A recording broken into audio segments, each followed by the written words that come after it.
नमस्कार, मैं हूं नम्रता पाराशर। आप देख रहे हैं बीवीएम का खबर 24। चलिए रुक करते हैं खबरों की। और खबरों में सबसे पहले बात करेंगे फरीदाबाद की। फरीदाबाद में सीएम फ्लाइंग को गुप्त सूचना मिली थी कि जवाहर कॉलोनी एनआईटी फरीदाबाद में वेद प्रकाश के नाम पर एक सरकारी राशन की दुकान अलॉट है, जिसको परमानंद उर्फ भोला नाम का एक व्यक्ति चला रहा है। राशन डिपो संचालक द्वारा सरकारी राशन के गेहूं को प्राइवेट प्लास्टिक बैगों में भरकर स्थानीय बाजार में बेचने की तैयारी की जा रही थी। यदि रेड की जाए तो सरकारी राशन के गेहूं की कालाबाजारी का मामला सामने आ सकता है।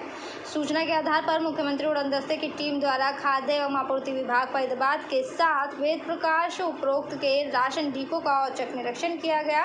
रिकॉर्ड के अनुसार इस राशन डिपो पर केवल 90 बैग यानी कि 45.5 क्विंटल गेहूं होना चाहिए था, लेकिन वहां पर करीब 90 बैगों के अतिरिक्त 265 बैग सरकारी राशन का गेहूं अधिक मिला रखा। 265 बैगों में से 106 बैग गेहूं को कालाबाजारी के लिए अन्य प्लास्टिक बैगों में भर कर रखा हुआ था। इस बारे में राशन डिपो पर मौजूद परमानंद भोला कोई संतोषजनक जवाब नहीं दे सका। इस संबंध में निरीक्षक खाद्य एवं आपूर्ति विभाग फरीदाबाद की तहरीर पर स्थानीय पुलिस थाना सारण में आवश्यक वस्तु अधिनियम के तहत अभियोग अंकित कराया गया। मौके से परमानंद उर्फ भोले को हिरासत में लेते हुए 265 बैग सरकारी राशन के गेहूं को भी कब्जे में ले लिया गया और आगे इनसे जुड़े लोगों के खिलाफ जांच की जाएगी। सीएम फ्लाइंग फरीदाबाद को कल एक गुप्त सूचना मिली थी कि जवाहर कॉलोनी में एक डिपो होल्डर है जो राशन के मामले में कुछ घपला कर रहा है, जिसके आधार पे फूड एंड सप्लाई की टीम साथ लेकर वहाँ पे तुरंत रेड की गई थी। और जब हिसाब चेक किया गया तो उसमें लगभग 132.5 क्विंटल का उसमें घपला पाया गया, जिसका उनके पास कोई वाजिब जवाब ना कोई पेपर थे, जिस आधार पे थाना सारण में एफआईआर दर्ज की गई है और एक परमानंद उर्फ भोला नाम के एक व्यक्ति को हिरासत में भी लिया गया है और इसमें नियमानुसार कार्रवाई अभी की जा रही है। जी चलिए रुक करेंगे अगली खबर की। और फरीदाबाद में अखिल भारतीय युवक परिषद और तेरापंथ युवक परिषद के द्वारा 17 सितंबर को world biggest blood camp donation का आयोजन किया जाएगा। 17 सितंबर को देश भर के कई शहरों में 2000 रक्तदान शिविरों का आयोजन किया जाएगा, जिसमें 1.5 लाख यूनिट रक्तदान एकत्रित करने का लक्ष्य रखा गया है।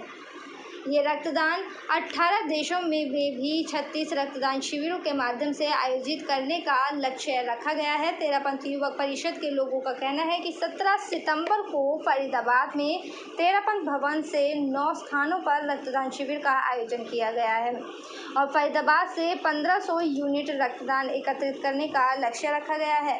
तेरापंथ युवक परिषद के प्रेसिडेंट विवेक कुमार ने बताया कि रक्तदान एक महादान है और एक यूनिट रक्त से 3 लोगों की जान बचाई जा सकती है।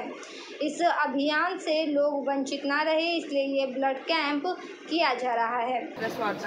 इस प्रेस वार्ता का मकसद सिर्फ एक ही है कि हम जो ये अभियान लेके आए हैं, इस अभियान को जन जन तक पहुंचाने का हमारा एकमात्र मकसद है, ताकि फरीदाबाद बल्लभगढ़ क्षेत्र जो हमारा कवर हो रहा है, उस पूरे क्षेत्र में एक भी व्यक्ति इससे अछूता ना रहे जिसको ब्लड के प्रति जागरूकता ना हो और इस कैंप के बारे में जागरूकता। किस संस्था के बैनर तले आप क्या अभियान आपने शुरू किया है? ये अखिल भारतीय तेरापंथ युवक परिषद संस्था है, जिसकी हम एक 350 शाखाएं हैं, उसमें से एक शाखा फरीदाबाद है। उस शाखा के अंडर हम इस अभियान को लेके आ रहे हैं और हम इस अभियान को, सेंट्रल गवर्नमेंट भी हमारे साथ इस अभियान में जुड़ी हुई है और हम उसके साथ जोड़ के इस अभियान को आगे बढ़ा रहे हैं। एक वर्ल्ड रिकॉर्ड बनाने जा रहे हैं, क्या ये वर्ल्ड रिकॉर्ड होगा? ये वर्ल्ड रिकॉर्ड तो दरअसल बनाना नहीं बनाना, एक वर्ल्ड रिकॉर्ड के लिए काम नहीं किया जाता। काम होए तो वर्ल्ड रिकॉर्ड अपने आप बन जाया करते हैं, वो वाली बात है। तो हम सिर्फ जागरूकता फैला रहे हैं लोगों को ब्लड डोनेशन के प्रति, ताकि भारत को एक ऐसा देश बनाया जा सके जहाँ पे ब्लड की कोई कमी ना हो। उस प्रति हम आगे बढ़ रहे हैं। सर, कितने सेंटर बनाए जा रहे हैं फरीदाबाद में? फरीदाबाद में 9 सेंटर अभी तक हमारे फाइनल हो चुके हैं। 10वें सेंटर की अभी हमारी बात चल रही है। हो सकता है वो अगर आज फाइनल होगा तो होगा, नहीं तो 9 सेंटर हमारे कंफर्म है। ब्लड को स्टोर करने की क्या व्यवस्था की गई है? ब्लड हम उसी हिसाब से डोनेट कर रहे हैं। ब्लड डोनेशन जो भी हमारे साथ ब्लड बैंक जुड़ी हुई है, उनकी जितनी कैपेसिटी है उसी हिसाब से उनको सारे सेंटर्स दिए गए हैं। जिस ब्लड बैंक की अगर 200 यूनिट की कैपेसिटी है तो उसको वही सेंटर दिया गया है। जहाँ पे हमारा 200 का टारगेट है, जिसकी 500 की कैपेसिटी है तो उसको वो सेंटर दिया गया है जहाँ पे हम 500 यूनिट एकत्र करने। चलिए रुक करेंगे अगली खबर की ओर। बल्लभगढ़ में 2 पुलिस अधिकारी बाल बचे। 2 पुलिस अधिकारी थाने से जा रहे थे और पुलिस लाइन में और बल्लभगढ़ में नेशनल हाईवे पर कार में भयंकर आग लग गई। हादसे में दोनों पुलिस अधिकारी बाल बाल बचे। करीब आधा घंटे की इस घटना में दमकल कर्मियों ने आग पर काबू पा लिया है। दिखाई दे रहा है नज़ारा बल्लभगढ़ में नेशनल हाईवे पर बस स्टैंड के बाहर का है, जहां पुलिस अधिकारी की पर्सनल कार में अचानक से आग लग गई और आग पूरी तरह से जिस आग में कार पूरी तरह से स्वाह हो गई। बोनट में से निकले धुएं के कारण पुलिस अधिकारी को आग लगने का पता चल गया और उन्होंने तुरंत कार से बाहर निकलकर अपनी जान बचाई।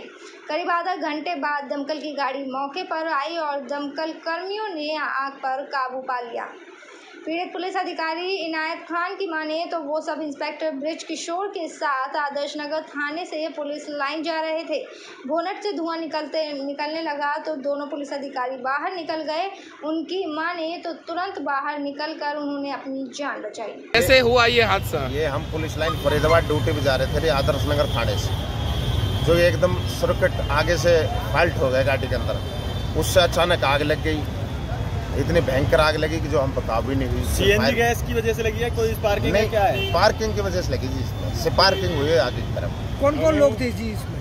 एक तो मैं एसआई, एक सब इंस्पेक्टर ब्रिज भूषण था जी मेरे साथ। हम दोनों मीटिंग जा रहे थे। तो बिल्कुल हम सेफ है जी। पता चल गया था आपको आग लगने का? हाँ, आग लगने का पता चल गया था आगे बोनट से। चलिए रुक करेंगे अगली खबर की ओर। रेप पीड़िता नाबालिग ने बच्ची को जन्म दिया है। मामला दिल्ली से सटे फरीदाबाद का है, जहां रिश्तों को तार तार करने वाली खबर सामने आई है। बता दें कि नाबालिग के रिश्ते में लगने वाले चाचा ने ही नाबालिग बच्ची को अपनी हवस का शिकार बना डाला। फिलहाल इस रेप पीड़ित नाबालिग बच्ची ने एक बच्ची को जन्म दिया है। गौरतलब है कि दोनों की हालत नाजुक बनी हुई है और दोनों का इलाज फरीदाबाद के नागरिक अस्पताल में चल रहा है। वहीं नाबालिग रेप पीड़िता के माता पिता ने नवजात को अपनाने से इनकार कर दिया है। दरअसल में पूरा मामला कुछ यूँ है कि 24 अगस्त 2021 में रेप पीड़िता नाबालिग का ही रिश्ते में लगने वाला चाचा उसे बहला फुसला कर भगा ले गया, जिसके बाद परिजनों ने तिगांव थाने में इसकी एफआईआर भी दर्ज कराई। पुलिस ने एफआईआर दर्ज कर नाबालिग की तलाश भी शुरू की, लेकिन लगभग 13 महीने तक पुलिस बच्ची और आरोपी को नहीं खोज पाई और अब कुछ दिनों पहले ही पुलिस ने आरोपी को मथुरा के शेरगढ़ इलाके से गिरफ्तार कर नाबालिग को भी बरामद किया। लेकिन जब बच्ची को बरामद किया तब बच्ची गर्भवती थी, इसलिए लड़की को फरीदाबाद के बादशाह खान अस्पताल में भर्ती कराया गया, जहां उसने एक बच्ची को जन्म दिया है। फिलहाल मां और नवजात बच्ची की हालत गंभीर बनी हुई है, इसका इलाज किया जा रहा है। इस मामले में रेप पीड़िता के परिजन अब नवजात को अपनाने के लिए तैयार नहीं है। वो साफ तौर पर कह रहे हैं कि उनका इस बच्ची से कोई संबंध नहीं है। वो अपनी बेटी को तो रख सकते हैं, लेकिन इस नवजात को रखने के लिए तैयार नहीं है। अब सवाल ये उठता है कि आखिरकार नवजात का क्या होगा, क्योंकि नाबालिग के परिजन साफ तौर पर इसे अपनाने से इनकार कर चुके हैं। अब रेप पीड़िता नाबालिग के सामने दोहरा संकट है कि आखिर उसकी अपनी जिंदगी का क्या होगा। तो वहीं चिंता इस बात की भी है कि मासूम नवजात को अब कौन रखेगा। रिपोर्ट सब्जी करी, हमारी कुछ कार्रवाई नहीं पाई। फरीदाबाद पुलिस ढूंढ नहीं पाई उसको? हाँ, सब जगह ढूंढी है पुलिस ने, तो सीबीआई में भी दे रखी है। जब और फिर तिगाम थाने वाली पुलिस इसको लाई है। कितने पहले लाई है? ऐसे हो गए कोई 10-12 दिन। और बच्ची जब मिली 12-13 महीने 12-13 महीना में। कहाँ से मिली? कहाँ से मिली? गर्भवती वहाँ से सेलगढ़ से। सेलगढ़?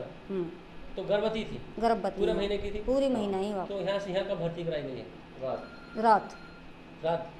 तो रात ही बच्ची को जन्म दिया? रात जन्म दिया। हाँ। बच्ची की हालत कैसी है जो बच्ची पैदा हुई है? जब तो सीरियस सी लगी, अब तो सही बताऊँ मैं। आपकी बेटी की हालत कैसी है? बुखार ऐसे हो रही, बिल्कुल बड़ी मुश्किल से तो जब पैदा हुई है लड़की। अच्छा, नाबालिग बच्ची। हाँ, उसकी बचने की आस कोई नहीं, वो बच गई, यानी बचने की आस नहीं, मने करती। जो आरोपी है वो कौन लगता है लड़की का? वो चाचा लगा है। क्या नाम बताया था आपने? अजय। आपके पास में काम करता है? आपके पास, हमारे पास में काम कर रहे हो। हाँ। क्या चाहते हैं, सजा क्या होनी चाहिए उसको? उसको सजा ही। कितनी उम्र है बेटे की? 16 साल। बच्ची को जन्म दिया है 16 साल। पूरी घटना बताएं। 13 महीना हुए जी ढूंढ फाड़ दे और भुतेरी हमने कार्रवाई करी, कहीं खोजने लगा। हमारा फूफा का लड़का अजय नाम लड़का का, और वो लापता। हमने सिम मांगी उस पर, तो सिम नहीं दी उसने, वो फिर से लापता हो गया। जब इसे पुलिस ने कार्रवाई करी हमने दुनिया भर में, पर कोई हमारी जानकारी में नहीं बात बनी। आपके पास में काम करता था फूफा? हाँ, 2-3 खेत दूर पास में ही काम करता पास था? कम काम करे, फिर वो चला गया, फिर चला गया। फिर 16 साल की 15 साल की बेटी आपकी उसके पीछे पीछे हाँ। चली। तो आपने कंप्लेंट करी थाने में? कहाँ, सभी थाने में करी जी हमने। उस पर सर जताया था? हाँ। फिर पुलिस कब ढूंढ कर लाई उसको, कितने महीने? अभी कोई कितने महीने बाद ढूंढ पाई पुलिस? 13 महीने में। 13 महीने बाद ढूंढ हाँ। पाई। कहाँ से ढूंढा पुलिस ने? यहाँ शेरगढ़। शेरगढ़ से। हाँ। बेटी साथ में ही थी? हाँ। पुरानी सिम चालू की उसने? हाँ, उसी से पकड़ी है। पकड़ा गया वो? हाँ। मतलब रिश्तों में कहें कि चाचा लगे। आप लड़की के चाचा लगता है? हाँ, वो भी। चलिए बढ़ते अगली खबर की ओर। हरियाणा भंडारण निगम के चेयरमैन एवं पृथला विधानसभा से विधायक नैनपाल रावत ने कांग्रेस पार्टी की भारत जोड़ो यात्रा पर तंज कसते हुए कहा कि जिन्होंने हमेशा भारत को तोड़ने का काम किया है, विदेशी की गतिविधियों में हमेशा जो पार्टी शामिल रही, वो जीवन में कभी भारत को जोड़ने का काम नहीं कर सकती। भारत को जोड़ने का काम केवल देश के प्रधानमंत्री नरेंद्र मोदी ने बखूबी निभाया है। आज दूसरे देशों में भी भारत का अनुसरण कर रहे हैं।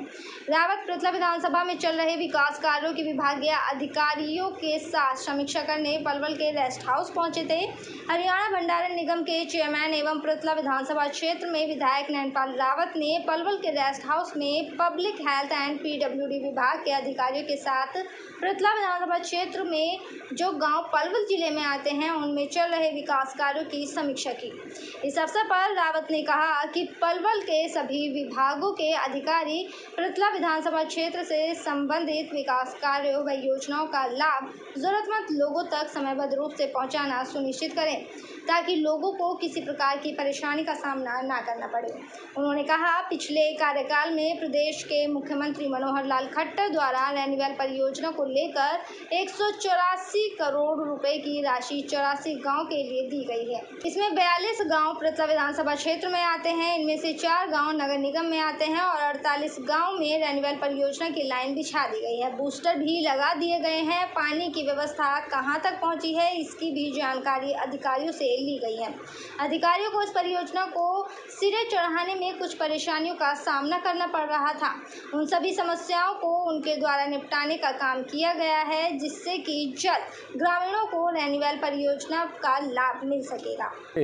हमेशा भारत को तोड़ने का काम किया हो, विदेश की गतिविधियों के जो ना संपर्क में हमेशा जो पार्टी रही हो, वो जिंदगी में भारत को कैसे जोड़ सकती है। भारत को जोड़ने का काम इस देश के यशस्वी और तपस्वी प्रधानमंत्री माननीय मोदी जी ने, नरेंद्र मोदी जी ने बखूबी निभाया है।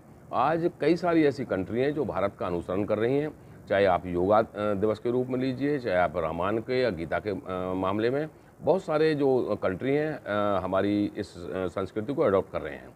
तो मैं समझता हूँ कि उनका जो भारत जोड़ने का ये एक ढोंग है, वो जनता की समझ में बखूबी आता है। मोर्चों का ज़माना माननीय गुजराल जी के समय में या और प्रधानमंत्री रहे थे, उनके समय में मोर्चों का समय जा लिया। आज इस देश की और प्रदेश की जनता माननीय मोदी जी पर पूरी तरह से भरोसा करती है।